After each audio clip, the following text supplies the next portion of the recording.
자, 그래서 오늘 우리는 이 로마서 1장 26절과 27절 그 두 절을 본문으로 수치스러운 애정에서 벗어나려면이라는 그 제목을 가지고 함께 이야기를 나누도록 하겠습니다.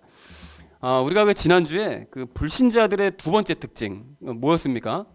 성적으로 이제 타락한 그런 모습들, 그 중에서 특히 이 동성애에 대한 이야기를 함께 이제 나누었는데요.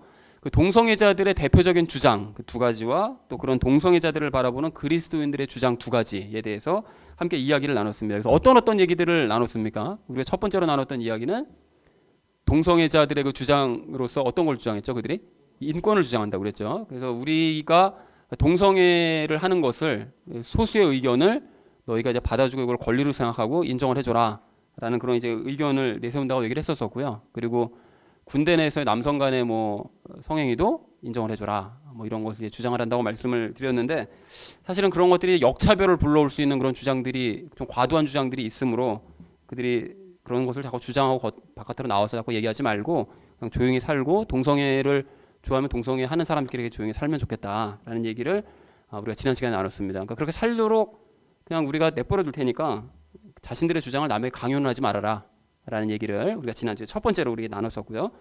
두 번째로 나눴던 이야기는 무엇이었을까요? 그렇습니다. 하나님께서 동성애자들을 이제 창조하셨다. 그러니까 동성애자들 중에 어떤 하나님을 믿는 사람들은 하나님께서 내가 동성애적인 성향을 갖도록 나를 창조하셨다, 또는 남자지만 내 속은 여자로서 창조하셨다, 난 여자지만 내 속은 남자로서 창조하셨다라고 주장하는 사람들이 있다고 했는데요. 그런데 하나님께서는 동성애 성향을 가지도록 사람을 창조하신 적도 없고, 또 남성인데 여성이, 또 여성인데 남성을 그런 성향을 가지도록 만드신 적도 없다라고 말씀을 드렸었죠. 자신의 그런 성적 취향은 그대로 유지를 하는 상태에서 성경과 하나님을 연결시켜서 이해를 하려고 하다 보니까 자기에게 유익하도록 그렇게 성경과 하나님을 상상한 결과로 그런 생각들이 나올 수밖에 없었다라는 얘기를 지난주에 말씀을 나눴습니다. 자, 그런가 하면 그리스도인들의 입장에서 그 주장 그 두 가지, 그 중에서 한 가지가 뭐였습니까? 동성애자들의 그런 주장을 적극적으로 이해하고 받아줘야 된다라고 이제 주장하는 그리스도인들이 있다고 그랬죠. 그런데 그런 주장이 맞습니까? 틀립니까?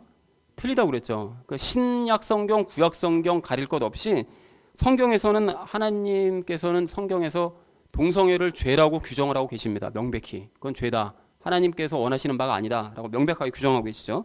그러니까 우리는 동성애자들이 주장하는 바를 받아줘야 될 것이 아니라 동성애자들이 그곳으로부터 벗어날 수 있도록 우리가 도와야 되는 것이 우리가 해야 될 일이다라는 얘기를 지난주에 세 번째로 나눴습니다. 자, 그런가 하면 마지막 네 번째로 나눴던 이야기는 무엇이었을까요? 동성애자들을 거꾸로 적극적으로 이제 반대해야 된다라는 그런 주장들이 있다고 그랬는데요. 그래서 이런 사람들이 이제 맞불 집회 나와가지고 막 시위하고, 얼마 전에도 인천에서 그 퀴어 축제 있었다고 또 그러더라고요. 근데 그것을 맞불 집회 나와서 막 가서 막 반대하고 막 사람들한테 막 횡포 부리고 이렇게 하는데, 그런 것도 의미가 없다고 그랬죠. 사실은 그렇게까지 할 필요 없다고 그랬습니다. 그러니까 하나님께서 어차피 내버려 두신 결과일 수 있기 때문에 맞불 집회할 것이 아니고, 또 더 큰 이유, 동성애 때문에 나라가 망할까 봐 가서 이게 피켓 드는 사람들 참 많거든요. 그런데 동성애 때문에 나라가 망하는 것은 아니므로 우리가 그것에 대해서 너무 그것 때문에 시위를 나갈 필요까지는 없다라는 말씀을 지난주에 이제 드렸습니다. 자, 그래서 사랑하는 우리 나눔 있는 교회 성도님들 모두는 그 동성애가 가장 큰 죄악인 양 반대하는 그런 그리스도인들의 행태를 따르지 마시기 바랍니다. 우리가 지난주에 마지막으로 나눴던 것처럼 동성애도 문제지만 고린도전서 6장의 말씀과 같이 동성애에 버금가는 다른 범죄들도 역시 문제입니다. 동성애와 똑같은 그런 심각한 죄라는 사실을 모두가 인정을 하시고, 또 동성애는 미워하시되 동성애자들에게는 바른 복음을 전하셔서 그들에게 돌이킬 기회를 주는 우리 모두가 되어지기를 간절한 마음으로 소망합니다. 여러분, 그러기 위해서 내가 먼저 복음의 능력을 체험해서 예수님 한 분만으로 기뻐하는 삶을 살고, 그 복음의 능력을 저 사람들도 체험할 수 있도록 전해서 동성애자들도 성애에만 집착하는 그런 마음을 버리고 오직 하나님 한 분만으로 기뻐하는 삶을 살아가도록 만들어주는, 변화시키도록 유도하는 저와 여러분 되어지기를 다시 한번 주님의 이름으로 간절히 축원을 드립니다. 자, 오늘 본문 말씀은 지난주 말씀과 같기 때문에 제가 따로 설명을 드리진 않겠고요. 이제 지난주에 우리가 그 동성애자들과 동성애자들을 바라보는 그리스도인들의 그런 입장에 대해서 전체적으로 이야기를 살펴봤으므로, 오늘은 동성애자들이 그럼 그런 동성애에서 왜 벗어나지 못하는가, 그리고 동성애에서 벗어나려면 어떻게 해야 되는가, 이제 이것에 대해서 함께 이야기를 나누도록 하겠습니다. 그리고 동성애자는 아니지만 그 뭐 재물이나 성공이나 권력이나 쾌락에 집착하는 그런 사람들도 역시 이제 동성애자들과 함께 이야기를 나누는 그런 시간을 갖도록 그렇게 하겠습니다. 자, 그래서 동성애자들이 왜 동성애에서 벗어나기 힘든가, 그리고 동성애로부터 벗어나려면 어떻게 해야 되는가라는 이런 질문에 대해서 오늘 우리가 첫 번째로 나눌 이야기는 자기를 사랑하는 마음을 버려야 된다라는 것입니다. 여러분, 이 동성애자들 중에 그 사랑의 그 행위에 막 집착하는 사람들 있잖아요. 그런 사람들이 왜 거기서 벗어나지 못할까요? 그리고 또 그 지난주에 시위하는 사람들도 그렇잖아요. 그 시위하는 것이 사실은 더 많은 대다수의 이성애자들은 막 남자들이 티팬티 입고 돌아다니고 이러는 거 별로 보고 싶지 않거든요. 그 힘들어하거든요. 그것이 뭐 제 의견뿐만이 아니라 많은 사람들이 그걸 힘들어하고 막 이러는데, 그러면 왜 내 주장이 맞다, 내 주장이 맞으니까 너희가 이거를 뭐 받아들여라, 성소수자들 이런 거 다 너희가 인권 보장해라, 받아들여라. 지난주도 말씀드렸잖아요. 그러면 소아성애자들도 인권 받아줘야 됩니까? 어린애들 막 탐하는 그런 애들도 다 인권이라고 받아줘야 돼요? 그럴 수는 없는 거잖아요. 그러니까 그런 것을 막 주장하는 그런 사람들이나 하나님께서 나를 동성애자로 막 창조하셨다라고 자기 마음대로 상상하는, 하나님께서는 그런 적이 없는데 내 입장에서 막 그렇게 상상하는, 도대체 이런 상황에서 왜 벗어나지 못하느냐는 것입니다. 이것이 원래 타고나기를 그렇게 타고나서 그렇습니까? 아니면 쾌락 때문에 그렇습니까? 우리가 뭐 여러 가지 답을 이야기할 수 있겠지만 근본적인 원인을 생각해 보면 결국 자기라는 우상 때문에 그런 것입니다. 이거는 동성애자들뿐만이 아니라 무언가에 집착하는 사람들이 다 마찬가지라는 거예요. 그래서 그 사람들은 내가 느끼는 것을 중요하게 생각하죠. 그리고 내 관심사가 중요합니다. 또한 내 뜻이 중요하죠. 그리고 무엇보다 내 쾌락이 중요합니다. 남들은 어떻게 되든 말든 내 쾌락이 일단 중요하죠. 그리고 또한 내가 남자냐 여자냐를 확실하게 아는 것이 그들에게 있어서는 인생에 있어서 가장 중요한 문제라고 그들은 생각해요. 그러니까 다른 어떤 것들에 관심을 가지는 것이 아니라 내가 과연 남자냐 여자냐.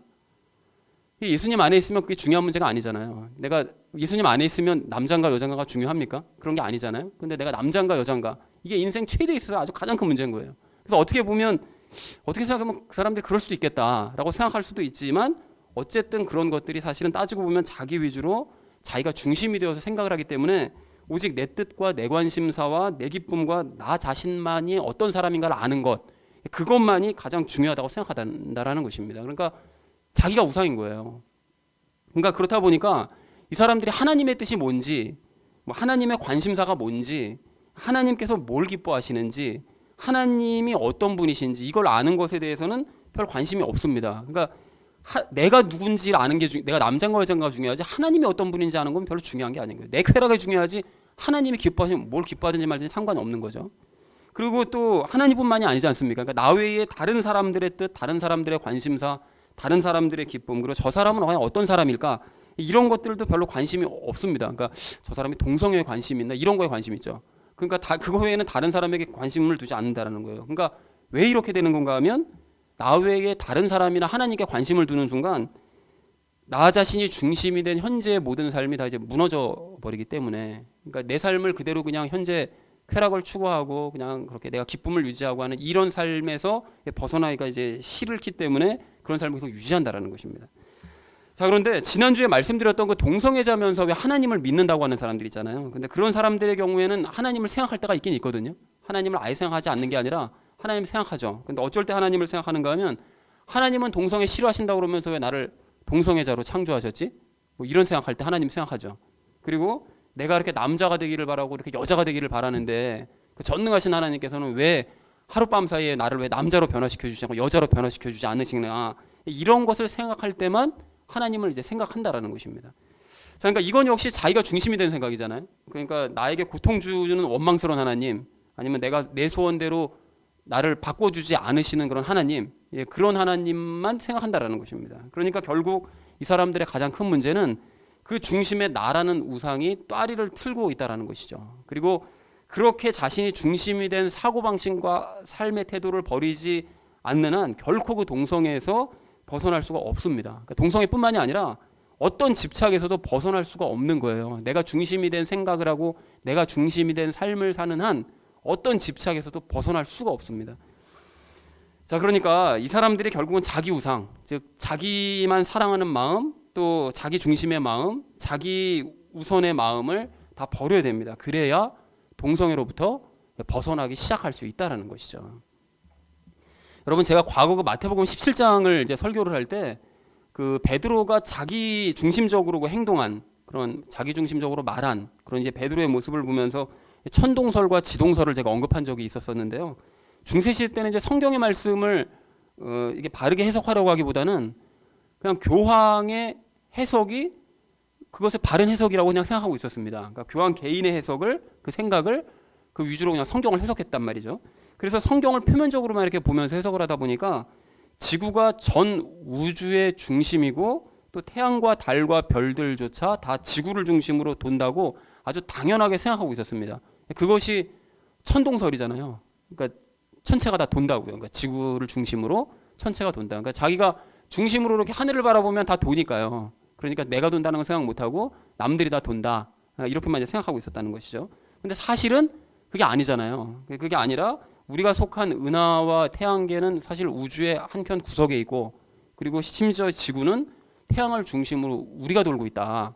이것이 이제 지동설이죠. 그래서 갈릴레오가 지구는 돈다 얘기했다가 교황한테 이거 지적당하고 그래도 파면당하고 막 이런 일도 있었었잖아요. 그런데 이러한 원리가 사실은 영적인 원리에도 그대로 적용이 된다고 그때 말씀을 드렸었습니다. 그러니까 많은 그리스도인들이 세상의 중심이 자기라고 생각하는 거예요. 그래서 예수님과 사람들이 자기를 중심으로 돌면서 자기를 기쁘게 하고 자기를 알아주고 자기에게 관심을 가져주어야 마땅하다라고 생각한다는 거예요. 예수님이 왜 존재해? 내가 있어야 예수님도 존재하는 거지. 내가 기쁘지 않은데 예수님이 무슨 소용이 있어? 이런 식으로 생각하는 거예요. 남이 왜 존재해? 부인이 왜 존재해? 남편이 왜 존재해? 나를 기쁘고 나를 만족시켜줘야 될 거 아니야. 이게 내가 중심적으로 딴 사람이 돌아야 된다라고 생각한다는 것이죠. 그래서 천동설을 아주 확신하고 있었던 그 로마의 교황청처럼 아주 정말 말도 안 되는 그런 생각들을 한다라는 것입니다. 자, 그런데 참된 그리스도인들은 어떻게 한다고 그랬죠? 우주의 중심은 내가 아니라 누굽니까? 당연히 예수님이시죠. 예수님이 우주의 중심이시고 그래서 나를 포함한 세상의 모든 사람들과 만물들은 다 예수님을 중심으로 돌면서 예수님을 기쁘게 하고 예수님을 알고 예수님께 관심을 갖는 것이 이것이 마땅한 그리스도인들의 태도라고 말씀을 드렸었습니다. 자, 그래서 우리는 모두가 영적인 천동설에서 영적인 지동설로 우리 모두가 다 생각과 삶의 태도를 다 변화시켜야만 한다. 나를 중심으로 하는 삶에서 예수님을 중심으로 하는 삶으로 이제 변화되어야 된다. 내가 돌아야 된다라는 얘기를 그때 당시 말씀을 드렸었는데요. 근데 이러한 원리는 오늘 동성애자들에게도 그대로 똑같이 적용될 수가 있습니다. 즉 세상의 중심에 나 자신의 생각과 내 가치관, 나의 성적 취향 그것을 딱 고정시키고 못 박아두고서는 세상의 모든 사람들과 하나님조차 다 나 자신의 기쁨과 내 쾌락과 내 만족과 나 자신의 성 정체성에 다 같이 모두가 좀 맞춰주고 모두가 나 자신을 좀 알아주고 나 자신에게 좀 관심을 좀 가져줘야 된다. 이렇게 생각을 한다면 그건 정말 말도 안 되는 생각이라는 거예요. 왜 그래야 됩니까? 우리가 왜 그런 성소수자들에게 기꺼이 관심을 가져줘야 되는 거죠? 그것이 막 그냥 그 사람들이 하도 주장하고 그래도 소수자니까 그래도 그들의 인권을 우리가 보장해줘야 되지 않아? 자꾸 그런 얘기들이 나오니까 그렇게 지금 이렇게까지 된 거지 왜 그들을 우리가 관심을 가져줘야 되고 왜 그들을 우리가 왜 그래야 됩니까? 도저히 이해가 되질 않는 거예요. 사실은 이것이 개인적인 생각이 아니라 성경에서 아니라고 말씀하시기 때문에 아닌 거예요. 자, 그러니까 그런 생각을 그 사람들이 버리지 않는 이상 영원히 불행한 삶을 살 수밖에 없다라는 것입니다. 자, 그러므로 그 사람들은 속히 어떻게 되죠?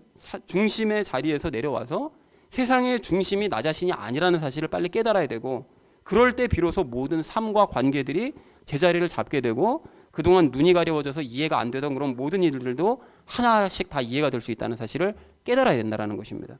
그리고 이건 동성애자들뿐만이 아니라 뭐 재물과 성공과 쾌락에 집착하는 그런 사람들의 경우도 다 마찬가지인데요.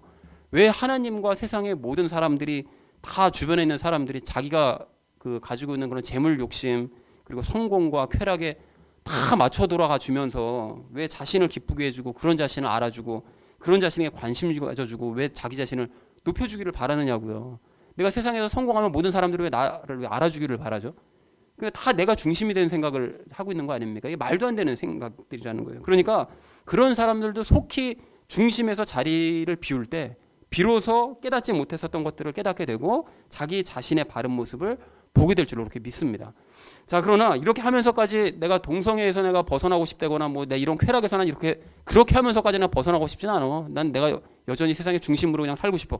이런 사람들은 그냥 하든지 계속 하면 됩니다. 그냥 가던 넓은 길 그냥 계속 가시다가 뭐 결말은 어떻게 될지 모르지만 어떻게 그렇게 그냥 가시면 된다라는 거죠. 그러나 지난주에 말씀드렸던 동성애자이면서 하나님을 믿는다고 하는 그런 사람들만큼은 그 죄책감에서 벗어나고 싶다면, 또 동성애로부터 벗어나고 싶다면 하나님 자리에 올라가 있는, 또 중심에 서 있는 자기 자신을 반드시 끌어내려야 됩니다. 그러니까 하나님보다 자기 자신을 더 높이고 사랑하는 그 마음을 마땅히 버려야 된다는 것이죠. 그리고 최종적으로는 하나님께서 미워하시는 동성애를 자기도 미워하고 또 그러한 삶을 마땅히 버려야 된다는 것입니다. 제가 사랑하는 우리 나눔 있는 교회 성도님들 모두는 이제 이러한 상황을 보시면서 자신을 세상의 중심에 세우고자 하는 그런 마음들, 또 자기를 사랑하는 마음들을 버리셨는지 확인하시기를 바랍니다. 여러분, 그리고 오직 예수님을 삶의 중심을 두시고 예수님을 위주로 살아가셔서 참된 기쁨을 누리시는 복된 성도님들 되시기를 주님의 이름으로 간절히 축원을 드립니다. 자, 동성애자들이 왜 동성애에서 벗어나지 못하는가, 그리고 동성애에서 벗어나려면 어떻게 해야 되는가, 이 질문에 대해서 우리가 두 번째로 오늘 나눌 이야기는 하나님의 사랑을 깨달아야 된다는 것입니다. 여러분, 동성애자들 스스로가 내 자신이 우상이라는 사실을 깨달았어요. 그게 내가 우상이기 때문에 이런 결과가 생기는구나, 이 사실을 깨닫고 그래서 나 자신을 사랑하는 마음과 나 자신을 성에 집착하는 그런 마음을 버려야 되겠다라는 사실을 이제 깨달으면, 그러면 동성애를 당장에 버릴 수 있느냐? 그렇지는 않습니다. 버리기만 한다고 해서 될 문제가 아니라 이 사람들이 한 가지를 더 중요한 것을 좀 받아야 되는데요. 그것이 무엇인가 하면 하나님의 사랑을 받아야 됩니다. 자신의 영을 가득하게 채워줄 하나님의 큰 사랑을 받아야 사람 사랑에 집착하는 그 마음을 버릴 수가 있다는 것이죠. 자, 그런데 그러한 하나님의 사랑을 이제 받아본 적이 없으니까 이 사람들이 동성애가 잘못됐다는 사실을 알면서도, 아는 사람도 자꾸 자기의 육신을 만족시켜줄, 그리고 자기의 혼을 기쁘게 할 그런 사람의 사랑만을 이제 찾게 된다는 것이죠. 자, 그런데 이건 가짜 그리스도인들도 마찬가지입니다. 재물과 뭐 성공과 쾌락 등에 집착하는 것이 잘못됐다는 사실을 아는 사람들이 있어요. 대부분의 사람들은, 그걸 추구하는 사람들은 이것이 잘못됐다는 사실을 알지도 못하고 추구하지만, 그것이 잘못됐다는 것을 깨달은 이후에도 여전히 그런 재물과 성공과 그런 쾌락에 집착하는 그런 경우가 있을 수 있다는 것입니다. 잘못인 걸 알면서도 쉽게 버리지를 못한다는 거예요. 왜 그런가 하면 허한 마음 때문에 그러거든요. 자기 안에 그런 뻥 뚫린 허한 마음을 뭔가로 좀 채우고 싶은 거예요. 그래서 자꾸 재물로 채우고 싶고, 쾌락으로 채우고 싶고, 성공으로 채우고 싶고, 명예로 채우고 싶은 거죠. 근데 그래서 그래 집착하는데, 그 허한 마음을 하나님의 사랑으로 체험받지 못하니까 자꾸 그런 이상한 것들로만 자꾸 채우려고 한다는 것입니다. 자, 그러니까 결국 어떻게 되느냐, 동성애자들이나 그런 가짜 그리스도인들이나 모두가 다 하나님 사랑을 받아야 됩니다. 하나님 사랑을 깨달아야 되는 거예요. 그럼 하나님의 사랑을 받으려면 어떻게 되느냐? 어떻게 될까요? 하나님의 사랑을, 진짜 하나님의 사랑을 깨달으려면 어떻게 됩니까? 진짜 복음을 알아야 됩니다. 진짜 복음을 들어서 하나님이 어떤 분이라는 사실을 우리가 배움으로 말미암아 그 사랑을 깨달아야 된다는 거예요. 그걸 깨달을 때 하나님의 사랑을 받을 수 있다는 것이죠. 그래서 진짜 복음을 통해서 하나님의 사랑을 받은 사람은 동성을 통해서 사랑을 갈구하는 그런 육체적인 사랑에서 벗어날 수가 있고, 또 자기가 남자냐 여자냐 이걸 따지는 문제로부터도 자유로워질 수 있고, 또한 자기가 사랑했던 그런 모든 것들, 또 자기 자신을 사랑했던 그런 마음들, 또 자신이 집착했던 모든 것들로부터 자유로워질 수 있다는 것입니다. 자, 그렇다면 진짜 복음을 알아야 되잖아요. 그럼 진짜 복음을 알아야지 하나님의 사랑을 받을 텐데, 그럼 진짜 복음은 또 뭡니까? 진짜 복음이 뭐죠? 진짜 복음을 한마디로 짧게 딱 요약하면 그게 뭡니까? 진짜 복음이 바로 복음의 핵심이잖아요. 복음의 핵심이 뭐라고 그랬는가 하면 예수님과 연합이죠. 예수님과 연합되고 또 연합된 예수님과 닮아갈 수 있다. 그러니까 예수님과 연합인데 그것이 진짜 복음이고 이게 바른 복음이라는 것입니다. 그래서 여기까지 좀 잠깐 정리를 해보자면, 동성애의 습관을 버리거나 집착에서 벗어나고 싶다면 하나님의 사랑을 받아야 되고, 또 하나님의 사랑을 받으려면 진짜 복음을 알아야 되는데, 그 진짜 복음이 연합의 복음이라는 거예요. 하나님과 연합됐다는. 그러니까 결국 연합을 알아야, 하나님과 연합을 깨달아야 하나님 사랑 받을 수 있고, 하나님의 사랑을 받아야 동성애를 비롯한 모든 집착으로부터 벗어날 수 있게 된다는 것입니다. 그래서 복음이 능력이에요. 우리가 1장 16절에서 말씀했잖아요. 복음이 하나님의 권능이라는 사실을 바울이 믿어 의심치 않는다고 말씀하잖아요. 이래서 바른 복음을 깨달을 때 능력이 나타나게 된다는 것입니다. 자, 그렇다면 우리에게 또 질문이 한 가지가 생기는데요. 하나님과의 연합을 깨달으면 그것이 왜 하나님의 사랑을 어떻게 해서 받을 수 있다는 겁니까? 하나님과 내가 연합됐다는 사실을 깨달으면 저절로 하나님의 사랑을 막 받아요? 그게 어떻게 영광관계가 있습니까? 답은 간단한데요. 하나님께서 나를 사랑하시지 않으시면 나와 연합하실 일이 없습니다. 그러니까 하나님께서 나를 사랑하시기 때문에 나와 연합하셨고 내 안에 들어와 살고 계신다라는 거예요. 그러니까 연합하셨다는 것을 깨닫는다는 의미는 하나님께서 나의 모든 죄를 다 사하셨기 때문에 나를 정말 진정으로 사랑하시기 때문에 내 안에 들어와서 나와 함께 사시는 것이로구나, 이 사실을 깨닫게 된다는 것입니다. 자, 그래서 하나님께서 연합하셨다는 것 자체가 우리를 사랑하신다는 증거고, 그것을 깨닫는 순간 하나님께 사랑을 받는 삶이 비로소 이제 시작이 된다는 것이죠. 자, 그래서 이러한 연합의 원리를 깨달으면 이제 죄의 문제도 해결이 될 수가 있는데요. 자세한 것은 제가 나중에 이제 로마서 6장 7장에 가서 이제 설명을 드리겠지만, 예수님과 연합한 사람이 죄를 짓잖아요. 죄를 지을 수 있습니다. 예수님과 연합한 사람이 죄된 행동이 나타날 수 있습니까? 없습니까?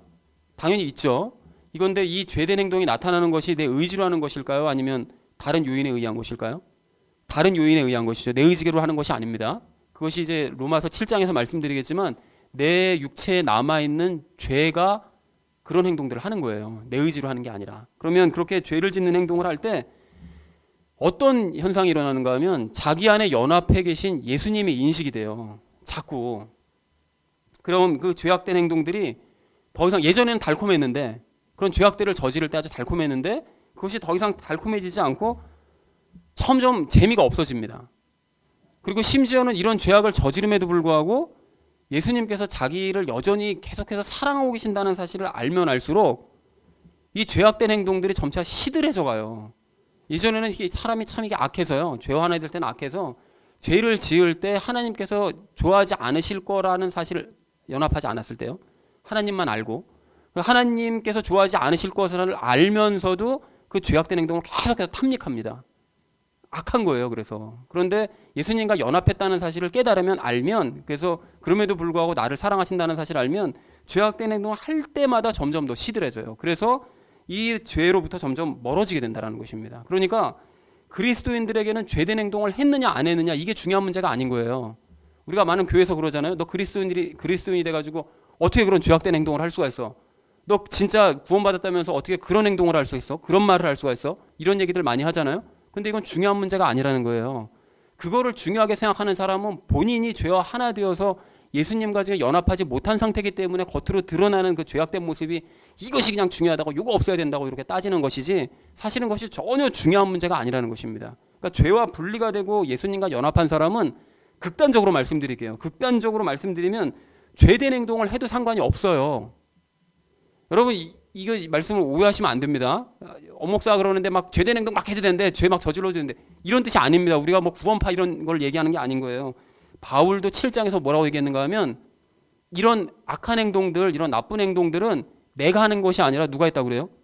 죄가 한 행동이라고 분명하게 얘기하잖아요. 이거 우리가 하는 게 아니라니까요. 그러니까 죄된 행동을 하는 것 자체는 아무 상관이 없습니다. 죄된 행동을 해도 아무 상관없어요. 그러니까 왜 그런 건가 하면, 예습관에 따라서 내 죄가 한 행동인 것이고, 그 의미 없는 행동조차 내 안에 계신 예수님 때문에 결국은 사라져버릴 행동이기 때문에 우리에게 아무런 의미가 없다는 것입니다.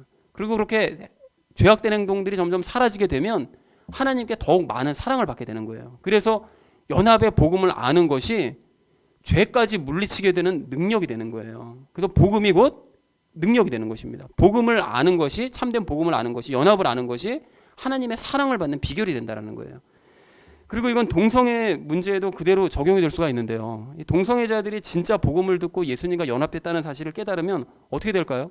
처음에 우선은 자신의 과거의 모든 죄를 다 용서해 주신 예수님께 감사하는 마음이 들겠죠. 그리고 사랑을 깨닫게 될 텐데, 그리고 이후에라도 혹시 이러한 연합을 깨달은 이후에라도 혹시라도 예습관에 따라서 동성 간의 사랑을 했다, 그런 행위를 했다 할지라도 연합한 예수님이 자꾸 인식이 되기 때문에, 그리고 그 사랑이 예수님의 사랑이 계속 생각이 나기 때문에 그러한 행위에도 점차 흥미를 잃어가게 될 수밖에 없다라는 것입니다. 여러분, 이거 상식적으로 생각해봐도 이제 답이 금방 나오는데요. 예수님과 연합해서 점차 예수님의 성품을 갖게 되면, 예수님의 본성을 가지게 되면 예수님과 마음이 같아지기 때문에 예수님께서 싫어하시는 동성애를 자기도 싫어할 수밖에 없게 된다라는 것입니다. 그러니까 그걸 싫어하게 돼서 끊게 되면 더 사랑받게 되는 거예요. 그러니까 결국은 연합하신 예수님을 자꾸 인식하고 그 연합의 복음을 알게 되는 것이 결국은 예수님의 사랑을 받게 되는 비결이 된다는 것입니다. 그리고 이건 가짜 그리스도인들의 경우에도 똑같이 적용될 수가 있는데요. 그들 역시도 진짜 복음을 받게 되고 예수님과 연합을 깨달으면 연합한 이후에 재물과 성공과 권력과 그런 쾌락에 집착한다 할지라도 그때마다 연합한 예수님이 자꾸 인식이 되기 때문에 시간이 지나면 지날수록 이것이 시들해지는 거예요. 내가 부에 집착하는 게 무슨 의미가 있나? 내가 쾌락에 집착하는 게 이게 무슨 의미가 있나? 성공에 집착하는 게 이게 그럼 무슨 의미가 있지? 그러니까 자기와 연합하신 그런 예수님의 사랑을 받고 그분을 사랑하는 일에만 자꾸 몰두하는 일이 이거 최고라고 생각되기 때문에 나머지 것들은 다 시들시들해진다라는 것입니다. 그리고 이것도 역시 상식적으로 생각해봐도 답이 금방 나오는데요. 예수님과 연합해서 예수님의 성품을 가지게 되면 예수님과 마음이 같아지니까 예수님께서 시덥지 않게 생각하시는 그런 세상의 재물, 뭐 성공, 뭐 쾌락, 뭐 권력 이런 것들 흥미를 잃어가게 될 수밖에 없다라는 것입니다. 자, 그런데 이런 얘기를 듣고 나서도 에이 뭐 연합이라는 것이 뭐 얼마나 대단한 건지 모르겠지만 그까짓 거 뭐 안다고 그래가지고 뭐 그렇게 동성애로부터 벗어날 수 있겠어? 뭐 재물과 그런 세상의 성공과 쾌락에서 벗어날 수가 있다고? 말도 안 되는 소리 하지 마라. 넌 동성애자가 아니니까 그렇지. 넌 재물도 없고 세상의 성공도 모르니까 그렇게 쉽게 얘기하겠지 라고 생각하시는 분은 없으시겠죠. 근데 그렇게 생각하시면 안 됩니다. 여러분 혹시라도 그렇게 생각하는 분이 계신다면 그분이야말로 로마서 1장 16절 말씀을 체험해보지도 못하고 깨닫지도 못했기 때문에 그런 생각을 하는 거예요. 그리스도의 복음을 믿는 자들은 하나님의 권능이 나타날 수밖에 없습니다. 안 될 것이라고 생각하는 그런 사람들의 그런 생각은 그러한 권능을 체험해보지 못하고 머리로만 추측하기 때문에 그것이 안 된다라고 생각하는 거예요. 자꾸. 저 역시 그러한 복음의 능력을 체험했기 때문에 담배와 술이 단번에 끊어질 수 있었던 것이었고 부끄러운 과거의 그런 모든 모습들로부터 벗어날 수 있었던 것이었고 또 많은 집착으로부터도 벗어날 수 있었던 것이고 지금도 벗어나고 있고요. 그래서 이제는 더 이상 과거의 부끄러운 모습으로 절대 돌아오고 싶지 않은 마음이 드는 것입니다. 그러나 그럼에도 불구하고 야, 술, 담배 끊는 건 아무나 할 수 있어. 그 동성애 같은 건 어쩔 수 없는 거야. 이렇게 생각하는 끝까지 이렇게 생각한다면 그런 생각이 바로 믿음 없음입니다. 그리고 내가 겪고 있는 이것이 가장 큰 힘들고 이게 벗어나기 어려운 거라고 생각하는 그런 생각만큼 한심한 생각이 없는 거예요. 그러니까 그 어떤 것이 더 끊기 어렵느냐는 얘기를 제가 말씀드리고 싶은 것이 아니고요. 하나님의 복음의 능력으로 끊지 못할 것은 없다라는 것을 말씀드리고 싶은 것입니다. 사랑하는 우리 나눔 있는 교회 성도님들 모두는 진짜 복음 깨달으시고 여러분 믿으시기 바랍니다. 여러분 그래서 하나님의 사랑을 체험하시기 바랍니다. 그래서 끊을 수 없었던 모든 옛 습관들과 모든 죄들과 집착들을 여러분 다 끊어버리시고 반대로 그 어떤 것도 끊을 수 없는 하나님의 그 사랑 안에 계속 거하셔서 우리 주변의 집착으로부터 벗어나지 못하는 사람들을 참된 자유의 길로 이끄시는 저와 여러분 되시기를 주님의 이름으로 간절히 축원을 드립니다. 자, 이제 한 가지만 더 이야기하고 이제 말씀을 마치려고 하는데요. 여러분 이 동성애자들이 왜 동성애에서 벗어나지 못한다고 그랬죠? 오늘 말씀을 드렸잖아요. 자신이 세상의 중심이 되어서 자신만 알고 하나님의 사랑은 받아보지 못했기 때문에 그 동성애에서 이제 벗어나지 못하는 것이라고 말씀드렸습니다. 또한 재물과 성공과 쾌락과 같은 그런 집착에서 이제 벗어나지 못하는 사람들 역시 자기 자신만 알고 하나님의 사랑을 받아본 적이 없기 때문에 자꾸 그런 허한 마음에 다른 것들에만 자꾸 집착하는 것이다 라고 이제 말씀을 드렸습니다. 그리고 그렇게 하나님의 사랑을 못 받는 것은 진짜 복음을 듣지 못하고 깨닫지 못해서 그러는 것이다 라고 말씀을 드렸는데요. 그래서 결국에 가장 중요한 것은 진짜 복음을 알아야 되는 거예요. 그리고 결과적으로 하나님과의 연합과 그 사랑을 깨닫고 받아야 된다라고 말씀을 드렸습니다. 그것이 복음의 능력이라고 말씀을 드린 거예요. 그러니까 모든 동성애나 집착 모든 것들이 결국은 진짜 복음을 알고 그래서 하나님의 사랑을 받으면 해결들이 될 문제들이다. 시간은 좀 걸릴 수 있어도 해결될 문제들이다 라고 이제 말씀을 드렸는데요. 근데 이러한 모든 과정과 원리들을 제가 이렇게 말씀을 드렸지만 사실은 엄밀하게 말씀드리면요. 제가 이러한 원리를 말씀드리지 않아도 저에게 이러한 원리에 대해서 여러분들이 듣지 않으셔도 여러분께서 성경 말씀을 직접 보시면서 이런 사실들을 발견하시고 깨달으셔야 된다라는 것입니다. 여러분께서 만약에 성경을 직접 보시면서 이러한 사실들을 깨달고 난 다음에 이 말씀을 들을 때 그것이 맞는 말이다. 내가 성경을 통해 발견한 것과 저 목사가 발견한 것이 같구나. 그래서 아멘이다 라고 하는 것이 이게 올바른 태도인 것이지 성경을 통해서 그런 것은 전혀 본인은 발견하지 못하고 그냥 엄목사가 얘기하니까 그냥 맞는 얘기겠거니 하고 그냥 이렇게 들으시기만 하시면 그러면 오늘 듣는 것으로 그렇게 마치시면 그냥 지식 하나 보태는 것으로 그냥 이 시간은 끝나는 것입니다. 자, 그래서 성경을 통해서 하나님의 음성과 가르침을 여러분 직접 들으셔야 된다는 거예요. 여러분 그럴 때 놀라운 복음의 능력을 각자가 체험하실 수 있다라는 것입니다. 여러분 그래서 가령 어떤 동성애자들 중에 성경 보는 사람이 있을까요? 아마 없을 것 같아요. 제 생각에 추측컨대 뭐 아닐 수도 있겠지만 아마 거의가 아니라 없을 것 같은데요. 그런데 그런 사람 중에 어떤 사람이 가령 어떤 일을 계기로 성경을 읽기 시작했다고 치자고요. 그럼 그 사람에게 어떤 일이 일어날까요? 그 사람이 일단 읽기 시작하면 구약을 읽든 신약을 읽든 하나님께서 동성애를 싫어하신다는 사실을 확인하게 될 거 아닙니까? 어디에서도 다 이거 싫어하신다고 보면 이건 죄다라고 말씀하시니까요. 그러니까 그렇게 되면 자기가 이제까지 세상의 중심에 있었구나. 내가 원하고 바라는 건 내가 쾌락을 추구하는 이 모든 것이 다 옳다고만 생각하고 있었구나. 잘못됐다는 사실을 일단은 깨닫겠죠. 자, 그러면 그때 하나님께서 너는 내가 싫어하는 동성애를 지금 하고 있으니까 너는 반드시 저주받아 죽을 거야. 이렇게 말씀하실까요? 절대 그렇지 않습니다. 성경 말씀을 볼 때 하나님께서 그렇게 말씀하지 않으세요. 도리어 그 반대입니다. 봐라. 하나님께서 동성애 창조하지 않으셨지. 확실하지. 그리고 하나님께서 동성애 싫어하시는 것이 분명하지. 라는 걸 확인시켜 주세요. 자, 그런데 그것이 분명하다고 해서 네가 두려워하면 안 된다. 그걸 두려워할 것이 아니라 이것이 분명한 만큼 네가 잘못을 인정하고 이제 하나님과 연합해서 하나님의 성품을 네가 닮아가면 너는 거꾸로 하나님께서 창조하신 이성애자의 모습으로 변화될 수 있어. 그리고 하나님의 사랑을 받는 사람이 될 수 있어. 라는 음성을 들을 수 있다는 것입니다. 그러니까 제가 오늘 앞에서 한참 재미없게 열심히 설명했던 그런 원리를 다 모른다 할지라도 성경 말씀을 보면 이걸 하나님께서 저절로 깨닫게 만들어 주신다는 거예요. 그리고 이렇게 되면 그 사람이 하나님의 사랑으로 충만해져서 동성에게 사랑을 갈구하는 이런 행위요, 그런 마음이요, 저절로 사라질 수밖에 없게 된다는 것입니다. 이것이 바로 복음의 능력인 거예요. 이것이 성경의 능력인 거예요. 그런데 안 보는 게 문제인 거지. 안 보니까 그 능력을 체험하지 못하는 것입니다. 마찬가지로 재물이나 명예나 권세나 쾌락을 추구하는 이런 그런 우상을 쫓는 사람들도 다 마찬가지 원리로 성경을 읽으면 하나님의 음성을 듣고 변화될 수 있다는 거예요. 나 자신이 이제까지 잘못된 허무한 삶을 살고 있었구나. 그러니까 이것이 하나님의 이제 사랑을 받는 사람으로 내가 변화될 수 있겠구나라는 사실을 깨달을 수 있게 된다는 것입니다. 그리고 제가 종종 강조하는 그 고린도전서 13장 말씀도 마찬가지인데요. 성경을 안 보고 그냥 목사 말만 듣고 고린도전서 13장을 이해하는 사람과 성경을 직접 봄으로써 성령님의 음성을 듣고 고린도전서 13장 말씀을 해석하는 사람은 완전히 다른 결과에 이르게 되는 거예요. 즉 성경 안 보고 설교만 듣는 사람은 고린도전서 13장 말씀을 이렇게 볼 때 무슨 생각으로 보죠? 의무적으로 사랑해야 되는구나. 그리고 이 사랑을 하지 않으면 벌 받겠구나. 이렇게 이해합니다. 그러니까 마음이 점점 강팍해져요. 사랑을 받아보지도 못했는데 자꾸 사랑하라고 그러니까 없는데 자꾸 퍼주려고 하다 보니까 점점 더 강팍해질 수밖에 없는 거예요.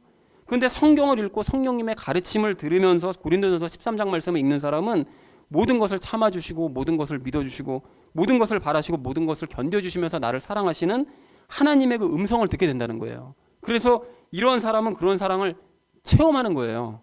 그것이 성경을 읽을 때 머리로 남는 지식이 아니라 그 사랑이 느껴져요. 가슴속으로. 그리고 그렇게 살게 됨으로 말미암아 결국 그분처럼 사랑 많은 사람으로 변화되어져 가게 되고 그 사랑을 드러내게 된다는 것입니다. 그러니까 성경을 읽는 순간 복음의 능력이 나타나기 시작하는 거예요. 그리고 요즘 우리가 성경 공부 시간에 나오는 이 출애굽기 말씀도 마찬가지 아닙니까? 이게 성경을 읽지 않고 목사의 설교만 듣는 사람들에게 이 출애굽기 하나님은 이집트 사람들 죽이시고 이집트 군사들 죽이시고 불평하는 이스라엘 백성들을 치시고 그런 아주 무서운 하나님인 거예요. 그런 무서운 하나님으로 인식되기 때문에 신앙생활에도 위축되죠. 하나님께서는 무서운 분이셔. 잘못하기만 하고 그냥 치시는 분이셔. 이렇게 위축되기만 할 뿐 삶에 아무런 변화가 생기지 않는다라는 것입니다. 그런데 성경 말씀을 직접 읽는 사람들은 출애굽기 말씀을 볼 때 하나님께서 구름 기둥과 불 기둥으로 보호해 주신다는 사실이 느껴져요. 쟤네들 보호해 주셨구나. 이게 아니라 쟤네들을 보호해 주신 하나님께서 나도 보호해 주시는구나라는 사실이 느껴지는 거예요. 그리고 나를 방패로 막아주심이 함께 느껴지는 거예요. 그리고 한 번 더 기회를 주시는 하나님이 보이는 거예요. 또 따뜻함으로 인도하심이 보이기 때문에 자기와 연합하신 하나님의 사랑을 더욱더 많이 깨닫게 되고 그래서 더욱 담대히 하나님 앞으로 나아가게 되고 그래서 더욱 변화되는 자리로 나아갈 수밖에 없게 된다는 것입니다. 그래서 성경 말씀을 읽는 사람과 아는 사람은 성경 말씀을 체험하는 사람과 머리로 이해하는 사람은 전혀 다른 삶을 살 수밖에 없게 되는 것이고, 그래서 성경 말씀을 읽는 사람이 복음의 능력을 체험할 수밖에 없게 된다는 것입니다. 이거를 아무리 여러분 말로 설명해봐야 뭐 하겠어요? 체험해 보시라는 것입니다. 읽기 시작하시면 체험하실 수 있다는 거예요. 사랑하는 우리 나눔 있는 교회 성도님들 모두는 하나님의 진정한 사랑과 복음의 능력을 직접 체험하시기 바랍니다. 여러분 이것을 직접 체험하시기 위해서 이제부터라도 여러분 조금씩 성경을 읽어가시기 바랍니다. 아니 이해하지도 못하는데 그렇게 조금씩 읽어가지고 어느 세월에 성경을 다 읽고 하나님의 사랑을 체험할 수 있겠어요? 라고 여러분 생각하지 마세요. 우리가 예수님 믿어서 좋은 점이 뭡니까? 예수님 믿어서 정말 좋은 점이 뭐냐면 예수님께 다 맡겨놓고 예수님과 함께 일을 시작하면 조금이라도 작은 부분을 행동을 하기 시작하면 예수님께서 모든 일들을 다 해주시기 때문에 이게 좋은 점인 거잖아요. 그러니까 걱정하지 마시고 일단 읽기부터 시작하시면, 야 이거 읽는다고 뭐가 될까? 야 지금 내 나이에 이거 읽는다고 이게 하나님의 사랑을 느껴? 아니라니까요. 여러분 읽기 시작하시면 성령님께서 깨닫게 해주시고 기억나게 해주시면서 하나님의 그 깊은 사랑을 더 많이 깨닫게 해주시고 복음의 능력으로 변화시켜 주실 줄로 믿습니다. 나의 삶에 변화가 없는 것은 안 읽기 때문이에요. 나의 삶에 변화가 없는 것은 성경에 관심이 없기 때문에 그런 것입니다. 그래서 말씀을 통해서 하나님의 놀라운 사랑을 체험하심으로써 자기를 사랑하는 마음을 여러분 끊어버리시고 복음의 능력으로 죄된 행동들을 끊어가시는 저와 여러분 되시기를 소망합니다. 또한 동성애와 기타 다른 집착에서 벗어나지 못하는 그런 많은 사람들에게 그 복음의 능력을 증거하심으로 말미암아 그들 역시 변화를 체험케 하시는 저와 여러분 되어지기를 주님의 이름으로 간절히 축원을 드립니다. 우리 함께 기도하겠습니다.